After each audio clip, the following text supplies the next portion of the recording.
മുസ്ലിമീങ്ങളെ, ഇനി നിങ്ങൾ ശ്രദ്ധിക്കുക. ഇവിടെ വന്ന മൗലവി എന്താ പറഞ്ഞത്? ഖുർആനിലേക്ക് ക്ഷണിച്ചാൽ മോമിനാണോ മുസ്ലിമാണോ അവനെല്ലാ ഇമാമിങ്ങളെയും വലിച്ചെറിഞ്ഞ് ഖുർആനിലേക്ക് പോകണമെന്നാണ്. അപ്പൊ ഏതൊരു സാധാരണക്കാരനും തോന്നും, ഖുർആനല്ലേ ഇമാമിനേക്കാൾ വലുത്. ഓ മുസ്ലിമീങ്ങളെ, ദുരുദ്ദേശത്തിന്റെ വാക്കാണത്. യഥാർത്ഥത്തിൽ ഖുർആൻ അറിയുന്നത് ഇമാമിങ്ങൾക്കാണ്. അവര് പഠിപ്പിച്ചതാണ് ഖുർആനിന്റെ ആശയം. അത് വിട്ടിട്ട് ആരെങ്കിലും ഒരാൾ ഖുർആനിലേക്ക് വരൂ എന്ന് പറഞ്ഞ് ഖുർആൻ ഓതുന്നത് കേൾക്കുമ്പോ നമ്മൾ ഇമാമിങ്ങളെ വിട്ട് അവരുടെ പിന്നാലെ പോയാൽ അവസാനം ഇസ്ലാമെന്ന് പുറത്താണ് കേട്ടോ. ഇനി ഞാൻ നിങ്ങൾക്കതിന്റെ തെളിവുകൾ ഓരോന്നോരോന്ന് കാണിക്കുകയാണ്. ഇതെന്താണ് സാധനം എന്ന് നിങ്ങൾ കാണുന്നുണ്ടോ?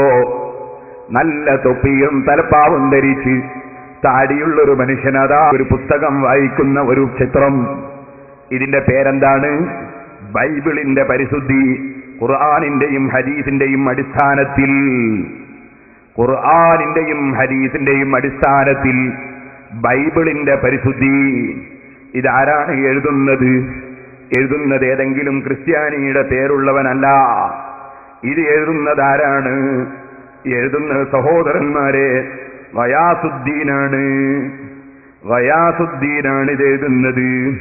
അപ്പൊ നിങ്ങൾ മനസ്സിലാക്കണം, ഈ ഗയാസുദ്ദീൻ എഴുതുന്ന ഈ ഗ്രന്ഥം ഇതിലെന്താ പറയുന്നത്? ഇതിന്റെ ചില വാചകങ്ങൾ നിങ്ങൾക്ക് ഞാൻ വായിച്ചു കേൾപ്പിക്കുന്നു.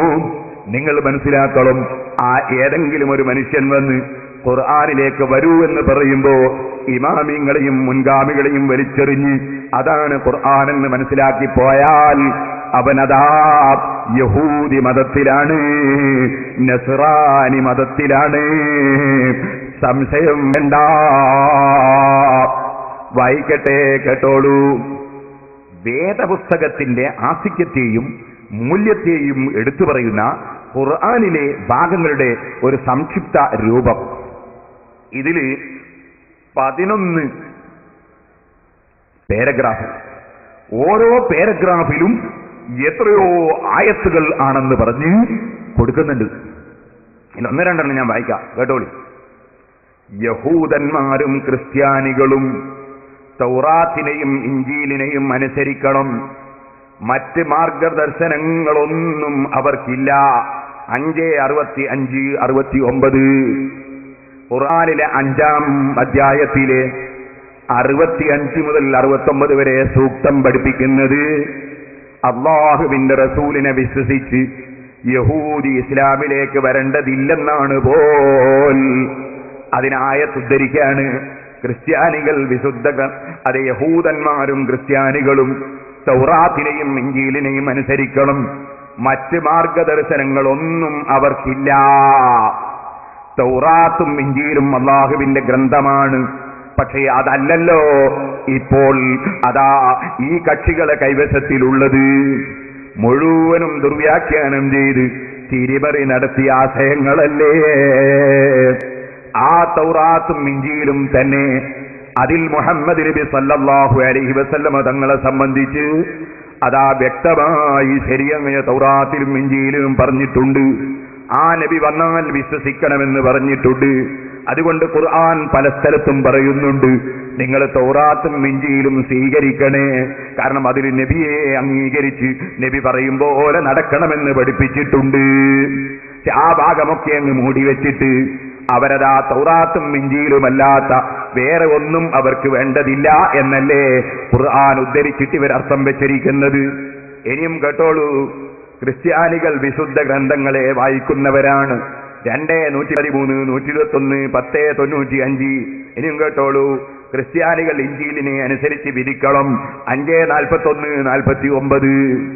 ഇങ്ങനെ ഖുർആൻ സ്വീകരിക്കേണ്ടതില്ല.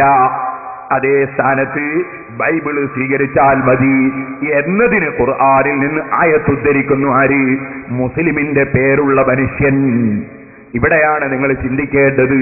ഖുർആനിലേക്ക് ക്ഷണിക്കുമ്പോൾ ക്ഷണിക്കുന്നവന്റെ പിന്നാലെ ഇമാമിങ്ങളെയും മുൻഗാമികളെയും വലിച്ചെറിഞ്ഞ് അവൻ പറയുന്നതാണ് ഖുർആനിന്റെ ആശയമെന്ന് മനസ്സിലാക്കി മുന്നോട്ട് പോയാൽ ആ പോകുന്ന സഹോദരന്മാരെ, ആ പോകുന്ന മനുഷ്യൻ ഇസ്ലാമെന്ന് പുറത്തല്ലേ?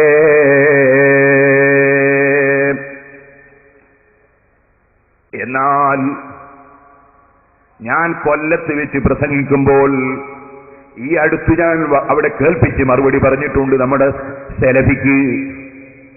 അയാൾ അവിടുന്ന് എന്താ ചെയ്തതെന്നറിയോ? തൗറാത്തും ഇഞ്ചീലും അല്ലാഹുവിന്റെ ഗ്രന്ഥമല്ല എന്ന് വരുത്തി തീർക്കുന്ന പ്രസംഗം. ഞാൻ പറയട്ടെ, തൗറാത്തും അല്ലാഹു ഇറക്കിയതാണ്, ഇഞ്ചീലും അല്ലാഹു ഇറക്കിയതാണ്, സബൂറും അല്ലാഹു ഇറക്കിയതാണ്, ഫുർഖാനുൽ അദീമും അല്ലാഹു ഇറക്കിയതാണ്. പക്ഷേ പരിശുദ്ധ ഖുർആനിനൊരു പ്രത്യേകതയുണ്ട്. അതെന്താണ്? ഇന്നാ നഹ്നു നസ്സൽന ദിക്റ വ ഇന്നാ ലഹു ലഹാഫിദൂൻ. ഖുർആനിൽ കൈകടത്തലുകൾ നടക്കാതെ അല്ലാഹു പറയുന്നു നമ്മൾ സംരക്ഷിക്കും. ആ സംരക്ഷണം എങ്ങനെയാണ്? ബൈബിൾ കൈകാര്യം ചെയ്ത പണ്ഡിതന്മാരെ പോലെയല്ല, തൗറാത്ത് കൈകാര്യം ചെയ്ത പണ്ഡിതന്മാരെ പോലെയല്ല. ഖുർആൻ അത് കൈമാറി വരുന്ന ഇസ്ലാമിന്റെ മുസ്ലിമീങ്ങളെ ഇമാമുകൾ ആ തൗറാത്തും ഇഞ്ചീലും കൈകാര്യം ചെയ്ത പണ്ഡിതന്മാരെ പോലെ പണത്തിന് വേണ്ടി പടച്ചവന്റെ കലാം അല്ലാഹുവിന്റെ ഖുർആൻ തിരിമറി നടത്തുന്ന വ്യക്തികളായിരിക്കൂല. അതുകൊണ്ട് റസൂലുള്ള മുതൽ ഖിയാമത്ത് നാൾ വരെ അത് കൈകാര്യം ചെയ്യുന്ന പണ്ഡിതന്മാർ, ഇമാമിങ്ങൾ സത്യസന്ധന്മാരായിരിക്കും. അവർ ദുന്യാവിനെ വില കൽപ്പിച്ച് ഖുർആൻ തിരിമറി നടത്തൂല.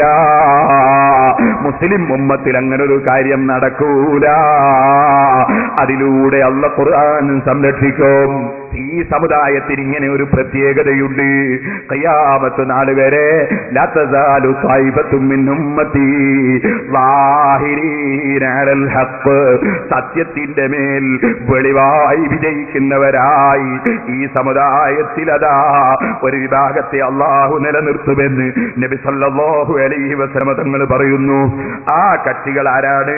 സഹീഹുൽ ബുഖാരി മറിച്ചു നോക്കിയാൽ ഇമാം ബുഖാരി ആ കക്ഷികൾ ആരാണ് എന്നത് സഹീഹുൽ ബുഖാരിയിൽ അതാ പറയുന്നു. ബാബു ഖൗലിൻ നബി സല്ലല്ലാഹു അലൈഹി വസല്ലമ ലാ തസാലു ത്വായിഫത്തും മിൻ ഉമ്മത്തി ളാഹിരീന അലൽ ഹഖ് യുഖാതിലൂൻ. ഹഖിന്റെ മേൽ നിന്നുകൊണ്ട് പടവരുന്നവരാണവര്. വഹും അഹ്ലുൽ ഇൽമി, അത് ഈ സമുദായത്തിലെ ആലിമീങ്ങളാണ്, സമുദായത്തിലെ ഇമാമീങ്ങളാണ്. അവരൊരിക്കലും തന്നെ പിഴച്ചു പോകൂല, പിഴവിന് കൂട്ടു നിൽക്കൂല. ആ ഇമാമീങ്ങൾ മുഖേനയാണ് ഖുർആനിന്റെ സംരക്ഷണം. എന്നാൽ അയാളെന്താ പറഞ്ഞത്? മുപ്പര് പറയാണ്, തൗറാത്തും ഇഞ്ചീലുമൊക്കെ കൈകടത്തലുകൾ നടന്നുപോയി, ഖുർആനിൽ യാതൊരു കൈകടത്തലുകളും നടക്കുകയില്ല. അതിനെന്താ കാരണം? ഖുർആൻ അല്ലാഹു എല്ലാ കാലത്തുമുള്ള സംഗതികൾ അറിയുന്ന അല്ലാഹു ഇറക്കിയതാണ്. ഇപ്പൊ തൗറാത്തും ഇഞ്ചീലും ഇറക്കിയതാരാ? അത് സെൽഫിയാ? തൗറാത്തും ഇഞ്ചീലും ഇറക്കിയത് അല്ലാഹുവല്ലേ. പക്ഷേ തൗറാത്തും ഇഞ്ചീലും അല്ലാഹുവിന്റെ ഗ്രന്ഥമല്ല എന്ന് വരുത്തി തീർക്കുന്ന പ്രസംഗം ഞാനത് അവിടെ കേൾപ്പിച്ച് മറുപടി പറഞ്ഞിട്ടുണ്ട്. പറയട്ടെ, എന്താണ് അങ്ങനെ പറഞ്ഞാലുള്ള തകരാറ് എന്ന് ഞാൻ പറയണോ? നമ്മളിപ്പോ തന്നെ ഒരു ചോദ്യം ചെയ്തിട്ടില്ലെങ്കിൽ കുറച്ച് ദിവസം കഴിയുമ്പോ യഹൂദികളും ക്രിസ്ത്യാനികളും നമുക്ക് എടുത്തുകൊണ്ടുവരും ക്ലിപ്പ്.